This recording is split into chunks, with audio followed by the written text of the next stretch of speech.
semua, Assalamualaikum warahmatullahi wabarakatuh.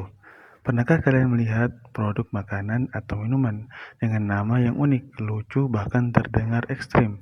Misalnya menggunakan kata-kata yang berkonotasi negatif, vulgar, atau menyerupai istilah yang tidak sesuai dengan nilai Islam. Pertanyaannya, apakah penamaan produk seperti itu diperbolehkan dalam standar halal? Apakah nama produk bisa memengaruhi kehalalan suatu produk?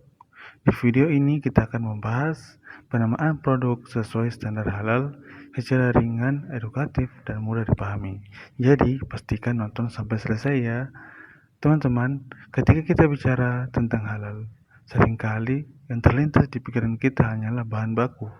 Padahal dalam konsep halal modern, halal tidak hanya soal apa yang dikonsumsi, tetapi juga bagaimana produk itu dipersepsikan dan disajikan kepada konsumen. Di Indonesia, standar halal diatur dalam Undang-Undang Nomor 33 Tahun 2015 tentang jaminan produk halal. Dalam aturan ini jelaskan bahwa kehalalan mencakup bahan baku, proses produksi, penyimpanan dan distribusi, hingga aspek non-material, termasuk nama dan tampilan produk. Artinya, penamaan produk juga menjadi bagian dari etika dan kepatuhan halal. Nama produk bukan sekedar label, nama adalah identitas, citra, dan pesan pertama yang diterima konsumen. Dalam konteks halal, nama produk berfungsi untuk memberikan rasa aman dan kepercayaan kepada konsumen muslim, menghindari kesalahpahaman atau syubhat, menjaga nilai moral dan kesantunan dalam konsumsi. Bayangkan jika sebuah produk dan makanan halal menggunakan nama yang identik dengan seperti minuman keras, perilaku maksiat, kata-kata kasar, atau perkataan yang tidak pantas, meskipun bahan dan prosesnya halal. Nama tersebut bisa menimbulkan keraguan dan bertentangan dengan prinsip halal serta buruk secara menyeluruh. Lalu, seperti apa sih penamaan produk yang sesuai standar halal? Ada beberapa prinsip penting yang perlu diperhatikan. Yang pertama, tidak mengandung unsur haram atau maksiat. Nama produk tidak boleh merujuk pada minuman keras, zat haram, aktivitas yang dilarang dalam Islam. Kedua, tidak menggunakan istilah vulgar, pornografis, atau kasar, karena hal ini bertentangan dengan nilai kesopanan dan etika Islam.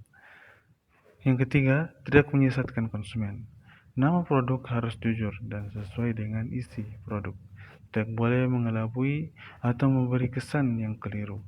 Keempat, mencerminkan nilai kebaikan dan keberkahan. Nama yang baik akan membawa citra positif, tidak hanya bagi produk, tetapi juga bagi para pelaku usaha. Dalam Islam sendiri, Rasulullah SAW bersabda, menganjurkan umatnya untuk memberi nama yang baik, karena nama adalah doa dan harapan.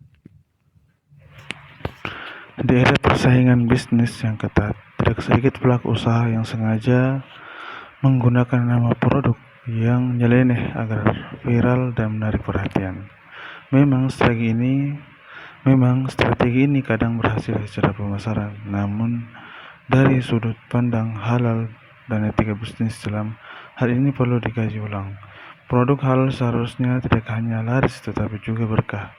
Keberkahan tidak hanya diukur dari keuntungan, tetapi dari kepatuhan pada nilai agama, kenyamanan konsumen. Dampak moral di masyarakat. Ingat, branding yang baik tidak harus kontroversial. Ketika pelaku usaha menggunakan penamaan produk yang sesuai standar halal, ada banyak manfaat yang diperoleh. Kepercayaan konsumen meningkat, citra merek menjadi positif dan profesional. Produk lebih mudah diterima pasar muslim, menghindari masalah hukum dan etika usaha menjadi lebih berkelanjutan dan berkah. Halal bukan hambatan kreativitas, justru menjadi nilai tambah.